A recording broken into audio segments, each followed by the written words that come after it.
Government and Choices. Hello and welcome to I Am. I'm David Andrade. Where I teach you to stop trying to change your life, but choose your great one. Where change is attempt and choosing is power. Today I'm delving deep into the topic that shapes societies throughout history. Usually I talk about the power of choosing based on the individual for the individual benefit. But today I thought was a great opportunity to talk about government leadership and the control of choices. Governments and leadership already know that the power is not in controlling the idea of change, but in the power of controlling choices. Government and leaders can, and often do, subtly control our choices. It's not just about the laws they pass or the policies they enforce. It's about shaping the very framework within which we make decisions, often without us even realizing it. The concept of change is something governments often promote. Change is painted as progress, a step forward, or a solution to existing problem. But there's a question we need to ask. At what cost? When governments propose change, are they really offering us more choices? Or under the guise of progress, are they limiting the freedoms of choice? Awareness is key. Understanding how governments shape the narratives around choice and freedoms gives us the tools to see the whole picture. We protect our choices by scrutinizing policies, remain informed, and most importantly, engaging in discussion around personal freedoms. This is a critical point about power of choice, why I promote it fervently, and why I make it the main focus of my talks. Understanding the power of choices is extremely important, for the idea of change can hide how choices will be governed. In the temple of governance, the power of choice is crucial. Governments already know that the change they promote bears no absolute, but only of an idea of focus. What they do understand is that controlling choices is where the real power lies. Governments often play a pivotal role in steering societies towards what they deem as progress. Policies are proposed and laws are enacted, all with the promise of a better tomorrow. However, sometimes these changes come with strings attached. Strings that bind our freedom to choose. How many times have we heard that a government or the powers that be propose the idea of change? If you follow their ideas of change, you must consider whether their pursuit actually reaches an absolute. Most probably not. The more important part is, what are the choices that will be governed in order to reach their idea of change? What choices will be governed that will be taken from you or governed tightly in order to reach their goal? Let's start with a key point here. Choice is different from change. The idea of change can happen externally, in policies or laws, but choice is fundamental about our autonomy. When a government says, "This is the way forward," or "We're for change," are they giving us the freedom to explore other ways? Or are they simply presenting one option under the illusion that it's the only option? Often the tools of governments used to guide or limit choices are hidden under layers of pervasive language, fear, and promises of security. How many times have we been told we need to trade choice for safety or autonomy for security? Governments might emphasize that progress requires sacrifice. But who decides what sacrifices must be made, or which group will have to sacrifice more? Now let's address the subtle way in which our choices can be influenced or suppressed. It's essential to recognize who might be working behind the scenes to shape our decisions. Suppression of choices. There may be forces at play aiming to limit the options available to us, whether through legislation, social norms, or economic pressures. False narratives. Misinformation or biased information can steer us toward choices that don't serve our best interest. Whose information is misinformation? Is the government information true? Covert control. Some entities may promote their vision of change while subtly directing our choices to align with their agendas. By being aware of these influences, we can take steps to safeguard our autonomy. Ask yourself, who is advocating for my freedom to choose? Are my choices being limited without my consent from predetermined choices? Am I being presented with a false dichotomy of choices that serve someone else's purpose? Who has forged an option where you only have one choice? Think about this. This is where the power lies. Recognizing these factors is the first step toward reclaiming our power. Governments and leaders often understand that controlling choices equate to controlling people. By determining the parameters with which we make decisions, they can influence outcomes to their advantage. Consider situations where, for example, employment opportunities. Access to jobs may be restricted based on specific criteria, limiting economic freedom. Freedom of movement. Regulations may control whether we can leave our homes or how we travel, affecting our personal autonomy. Limited options.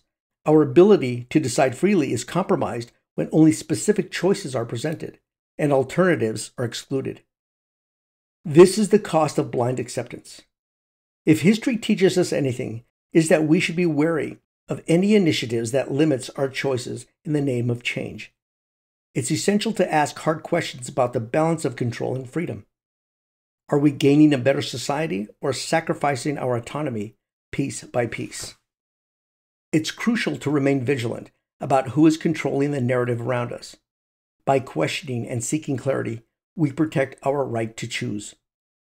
So how do we empower ourselves through choice? Critical thinking. Always question the information presented to you. Look for evidence and seek multiple perspectives before making a decision. Stay informed. Knowledge is a powerful tool. Stay updated on policies and actions that may affect your choices. Engage with community. Build networks with others who value freedom of choice. Collective voices are stronger and can advocate for transparency and accountability. Exercise your rights.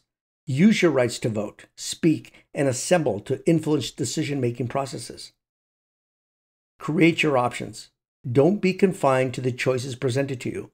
Innovate and explore alternatives that align with your values. By taking these proactive steps, we enhance our ability to make choices that truly reflect who we are and what we stand for. Let's revisit the concept of efficiency of choices. When we make conscious decisions, we eliminate unnecessary detours and distractions. This focused approach conserves our energy and resources, allowing us to achieve our goals more efficiently. In contrast, chasing after change without a clear direction can lead to wasted efforts. It's like running on a treadmill, expending energy but going nowhere. Empowering our strength in choosing is not just about personal gain. It's about contributing to a society where everyone has the opportunity to make meaningful decisions. When we all exercise our power of choices, we create a more dynamic, responsive, and resilient community. Now let's address the influence of narratives on our choices. Stories and information shape our perceptions and consequently our decisions. Be cautious of false narratives designed to sway you toward a predetermined outcome. Media literacy. Develop the ability to critically evaluate media sources. Recognize biases and seek out reputable information. Independent thought. Form your own opinions based on facts and personal values rather than adopting viewpoints imposed by others. Dialogue and debate. Engage in conversations with a diverse range of people. This broadens your perspective and strengthens your decision-making process. By controlling the input, we can better control our choices. It's important to understand that some leaders may provide their idea of change while subtly governing our choices. They may present an appealing vision, but require us to relinquish certain freedoms. Remember, if the change being proposed limits our ability to choose, it's worth scrutinizing. True progress should expand our options, not restrict them. Governments and organizations that prioritize controlling choices over empowering individuals may not have your best interest at heart. Stay alert to policies or initiatives that reduce your autonomy. Let's focus on actionable steps we can take to preserve and enhance our power of choice. Advocacy for transparency. Demand openness from leaders and institutions. Transparency fosters trust and informed decision-making. If the truth is hidden, ask why. Support policies that expand choices. Back initiatives that increase options for education, employment, healthcare, and personal freedoms. Hold leaders accountable. If those in power restrict choices, use your voice and vote. Educate others. Share knowledge about the importance of choice with your community. Empowered individuals contribute to a stronger society. By prioritizing our ability to choose, we invest in a future where efficiency, freedom, and fulfillment are obtainable to all. Remember that your power lies not in the elusive pursuit of change, but in the deliberate choices you make every day. Don't let external forces dictate your path.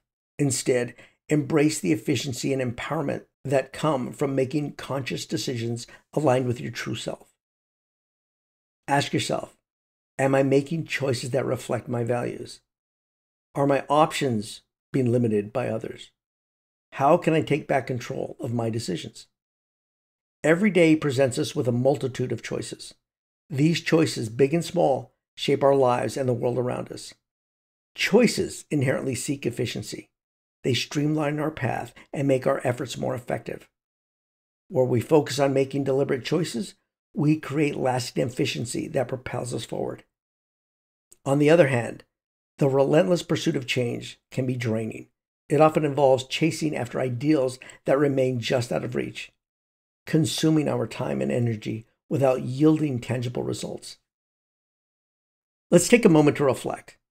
Look back and ask yourself, who has genuinely looked out to ensure that I have the freedom to make my own choices? Who might be working to suppress those choices? Are there entities supplying false narratives to influence my choice? Who is promoting their idea of change while covertly governing my choices? Governments and some leaders understand that change as an absolute is often a false attempt. They know that the real power lies in controlling choices. If you can control the options available to people, you can influence, if not control, a populace. Consider this. If the powers that be can determine whether you have a job or not, if you can leave your house or not, or if you can only choose from the limited options they offer, then your autonomy diminishes. You begin to lose the essence of your freedom.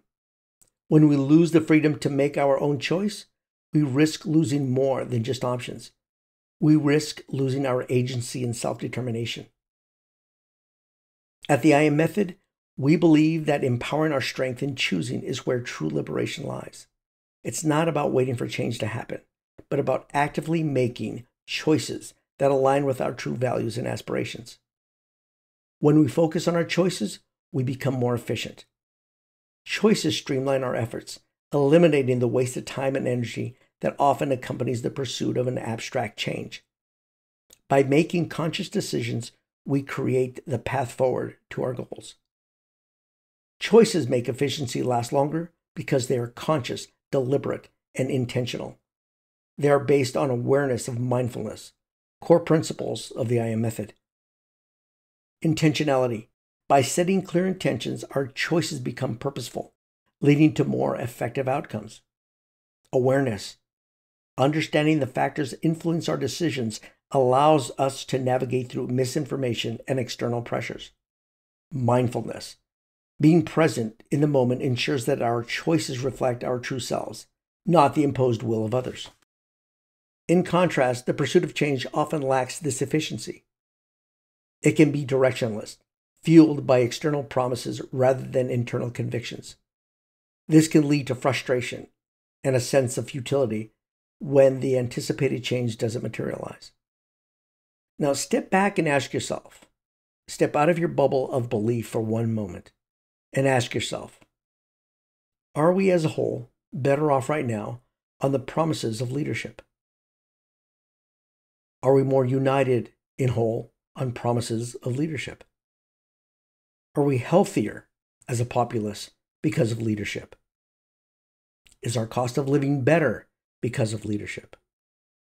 Stop and think about this because governments are like people, and they both follow rituals to maintain the status quo even when promises of so-called change or new direction is promised. Like your FLS, the false life script that I mentioned in my book that governs parts of your life, your focus will be sent off course so you don't see the choices being controlled. Step back. Don't get caught up in the emotions. Get caught up in studying and understanding. Don't get caught up in a single issue because you might be being led away from a policy or decision that will affect your choices even greater. Keep your news source honest, for news can be governed by policy, powerful influences, investors, advertisers. Look for news sources that don't sell you diapers and vitamins and smoothie, gasoline, drugs, cars. Look for sources that go against your belief for a moment. Take the side of the opposition to see if you might be missing something. Study, do your homework. Don't get caught up with the emotions. If your emotions are controlled, you will forget the true powers you bear and who will control your choices. This was the perfect time to discuss what I've been promoting, the power of choices. The government and leaders work no differently than your FLS, your false life script. The part of you that needs to maintain efficiency of identity and will do everything in its power to keep you from your truth. I know I'm being hard on the government and leadership, but we need a government and leadership that does its best for the nation and its people and keeps the sanctity of our power to make choices. It is up to you to understand that the power to choose is where your life is at its greatest. Keep your freedom of choices strong, for they will govern your life. Thank you for joining me. Here we believe that by consciously choosing to focus on consciousness, intentionality, awareness, and mindfulness, we can all lead lives of purpose, efficiency, and fulfillment. Go out and vote for your truth, but do this with knowledge, not just emotion. If this discussion resonated with you, please share this episode with others. Let's spread the message of empowerment through choice far and wide. Until next time, remember, your choices are your power. Embrace them fully, and don't let anyone take them from you. Go out there and take a bite out of life. Thank you. Grab a copy of my book, written with passion and dedication for you. Go to www.iammethod.com and get started to understand the power of choice today.